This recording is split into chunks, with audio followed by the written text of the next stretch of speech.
हरे कृष्णा। रमा एकादशी की आप सभी को हार्दिक शुभकामनाएं।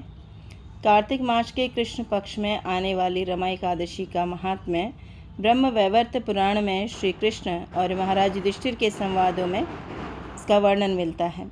एक बार युधिष्ठिर महाराज ने पूछा, हे जनार्दन, कार्तिक मास के कृष्ण पक्ष में आने वाली एकादशी का नाम और महात्म्य कृपया करके इसका विस्तार से वर्णन कीजिए। तब भगवान श्री कृष्ण ने कहा, हे राजन, सब पाप नाशनी इस एकादशी को रमा कहते हैं। बहुत वर्ष पहले मुचकुंद नामक राजा था। उसकी देवराज इंद्र से अच्छी मित्रता थी। वरुण, कुबेर, यमराज, अग्नि ये भी उसके अच्छे मित्र थे। सभी धार्मिक तत्वों का पालन करते हुए वह अपनी प्रजा पर राज्य कर रहा था। कुछ वर्षों के बाद राजा को पुत्री हुई, जिसका नाम चंद्रभागा रखा गया। योग्य समय के उपरांत उसका विवाह चंद्रसेन राजा के पुत्र शोभन से हुआ। एक बार शोभन अपने ससुराल आया था।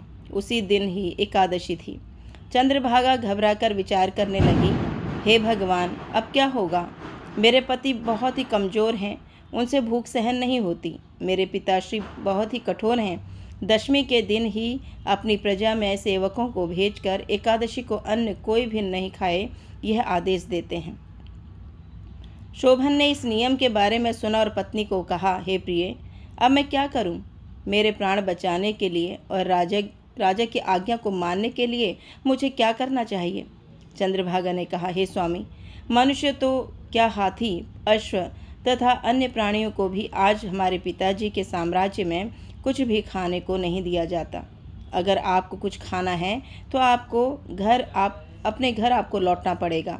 इसीलिए योग्य विचार करके आप उचित निर्णय लीजिए।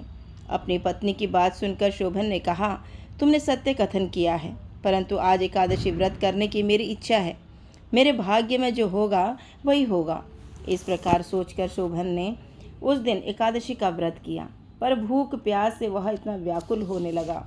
सूर्यास्त के समय धर्मपरायण जीवात्मा और वैष्णव प्रसन्न हुए। भगवान के नाम संकीर्तन में उन्होंने रात भर जागरण किया, परंतु भूख के कारण शोभन ने अपना शरीर त्याग दिया। सूर्योदय के पूर्व ही मुचकुंद राजा ने शोभन के शरीर का अंतिम संस्कार भी कर दिया, लेकिन चंद्रभागा को सती जाने की अनुमति नहीं दी। पति के श्राद्ध के पश्चात चंद्रभागा अपने पिता के घर रहने लगी। रमा एकादशी के पालन से शोभन मंदार पर्वत के शिखर पर बसने वाले देवपुरी राज्य का राजा बन गया। रत्नों से सुशोभित स्वर्ण के खंभे और अमूल्य हीरे मोतियों से जड़ित राजभवन में वह रहने लगा। अनेक आभूषणों से युक्त शोभन बहुत सारे गंधर्व और अप्सराओं के द्वारा सेवित था। मुचकुंदपुर का जो सोम शर्मा नामक ब्राह्मण तीर्थों की यात्रा करते हुए अचानक एक दिन देवपुरी में पहुंचा। शोभन को अपने राजा का जमाता समझकर वो उनके पास गया। ब्राह्मण को अपने सामने देखकर राजा से अपने सिंहासन से उठे और प्रणाम करके ब्राह्मण के सामने खड़े रहे। उसके पश्चात राजा ने ब्राह्मण का, राजा मुचकुंद का, चंद्रभागा तथा मुचकुंद की पुर की प्रजा का कुशल मंगल पूछा। सभी लोग सुख से और शांति से रह रहे हैं, ऐसा ब्राह्मण ने उत्तर दिया। आश्चर्य से ब्राह्मण ने राजा को पूछा, हे राजन, इतनी सुंदर नगरी मैंने कभी नहीं देखी। ऐसा राज्य आपको कैसे प्राप्त हुआ? इस विषय में आप हमें बताएं। तब राजा ने कहा, रमा एकादशी का व्रत करने से यह अशाश्वत राज्य मुझे मिला है, लेकिन ये राज्य किस प्रकार शाश्वत होगा, इस विषय में आप मेरा मार्गदर्शन करें। शायद अश्रद्धा से मैंने इस व्रत का पालन किया होगा, इसीलिए यह अशाश्वत राज्य मुझे मिला। कृपया आप ये सब चंद्रभागा को कहिए। मेरे मत के अनुसार केवल वह इस राज्य को शाश्वत बना सकती है। यह सुनकर वह ब्राह्मण मुचकुंदपुरी में लौट आया। चंद्रभागा को पूरा वृतांत कथन किया। सब सुनकर चंद्रभागा ने कहा, हे ब्राह्मण देव, आप जो भी कुछ कह रहे हैं वो मुझे केवल एक स्वप्न के भांति प्रतीत हो रहा है। ब्राह्मण ने कहा, हे राजकन्या, मैंने स्वयं तुम्हारे पति को देवपुरी में देखा है। उसका राज्य सूर्य के समान तेजस्वी है। उस राज्य को शाश्वत बनाने की विनती तुम्हारे पति ने की है। चंद्रभागा ने कहा, हे ब्राह्मण, मैं अपने पुण्य के प्रभाव से वो राज्य शाश्वत बना दूंगी। आप मुझे वहाँ ले चलिए। अलग हुए दोनों को पुनः मिलाने का पुण्य आपको प्राप्त होगा। उसके पश्चात सोम शर्मा ब्राह्मण ने चंद्रभागा को मंदार पर्वत पर वामदेव के आश्रम में ले गए और उन्हें पूरा वृतांत सुनाया। वामदेव ने चंद्रभागा को वैदिक मंत्र की दीक्षा दी। वामदेव से प्राप्त मंत्र के प्रभाव से तथा रमा एकादशी के पालन से चंद्रभागा को दिव्य शरीर प्राप्त हुआ। उसके बाद वह अपने पति के सामने गई।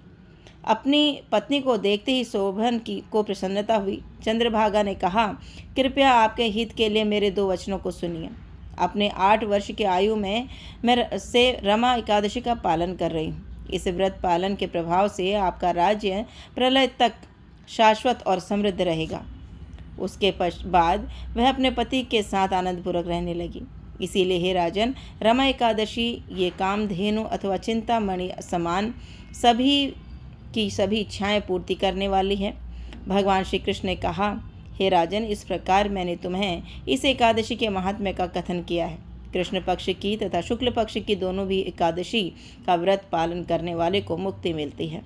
जो भी इस व्रत की महिमा को सुनता है वह सभी पापों से मुक्त होकर आनंद से वैकुंठ की प्राप्ति करता है। हरे कृष्णा।